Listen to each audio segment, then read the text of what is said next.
का विरोधात केली तो प्रश्न त्यांना विचारायचा आहे. आपण काँग्रेस पूर्वी एकच जागा देणार म्हणून ते म्हणत होते. मी स्वतः त्याच्यामध्ये पुढाकार घेतला. मी सांगितलं की तुम्ही 3 जागा आपण लढा. ते तयार होईना. मी सांगितलं नाशिकची जागा सुद्धा तुम्हीच लढा, 4 जागा लढा, परंतु एकत्र या. त्याने सांगितलं नाशिकची जागा भुजबळ म्हणून तुम्हीच लढा.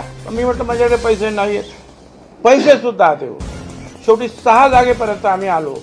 आणि दरम्यानच्या काळात ज्यावेळेला चर्चेला बसलो त्यावेळेला ते सारखे म्हणायचे RSSला घटनात्मक चौकटीत कसं बसवणार ते सांगा. आम्ही त्यांना म्हणत की तुम्ही सांगा ना, आम्हाला लिहून द्या, तुम्ही वकील आहात. ते म्हणायचं नाही तुम्हीच आम्हाला आहेत. अरे आम्ही म्हणालो राहुल गांधी भिवंडीच्या कोर्टामध्ये चक्रा मारतायत दर महिन्याला, का तर ते त्या RSSच्या विरुद्ध बोललेत म्हणून.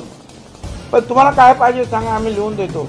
त्यांचं म्हणणं तुम्हीच लिहून द्या. आणि या सगळ्या या चर्चेमध्ये पुढे ते म्हणायला लागले की आता आम्ही 12 जागा जाहीर केलेल्या आहेत, आता 12 जागा आमच्या, पुढे बोला.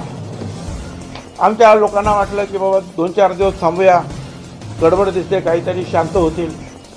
4 दिवसांनी आणखीन त्यांच्याशी चर्चा केली. ते म्हणतात आता 22 जागा आम्ही जाहीर केलेल्या आहेत. 22 जागा मागायच्या आणि त्याला कारण काय द्यायचं, परत चर्चेला वाढवत न्यायचं.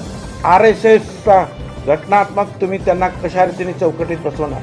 मला सांगा, वंचित आघाडीचे उमेदवार काँग्रेस राष्ट्रवादीच्या विरुद्ध उभे करून कदाचित शिवसेना BJPला अप्रत्यक्षपणे बळ देऊन ते जर समजा दुर्दैवाने जर आले परत सरकारमध्ये, तर ते काय RSSवर बॅन घालणार आहेत का? त्याच्यामुळे जर खरोखर तुम्हाला हवं असं हे होतं तर तुम्ही जे आहे एकत्र यायचं होतं. 6 जागा काही कमी नव्हत्या. इतरांना सुद्धा आम्हाला काही जागा द्याव्या लागल्या. फक्त त्याच्यासाठी भाजप शिवसेनेला मदत करण्यासाठीच ते विरोधात केले असं. त्यांच्या या कृतीमुळे आपोआपच जी काँग्रेस राष्ट्रवादीला 100% जी मतं मिळणारी आहेत त्यांच्या किंवा मिळाली असती,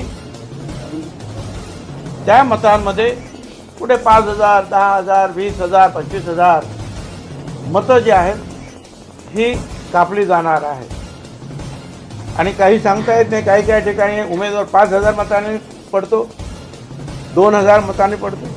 पण यावेळेला त्यांनी यात राज्याला आणि देशाला दाखवून द्यायला पाहिजे होतं की खरोखर मी बोलतो मोदी विरोधात. एवढंच नाही तर मी त्यांच्या विरुद्ध इतरांबरोबर त्यांच्या पराभवासाठी लढतो सुद्धा आहे, हे त्यांनी दाखवायला पाहिजे.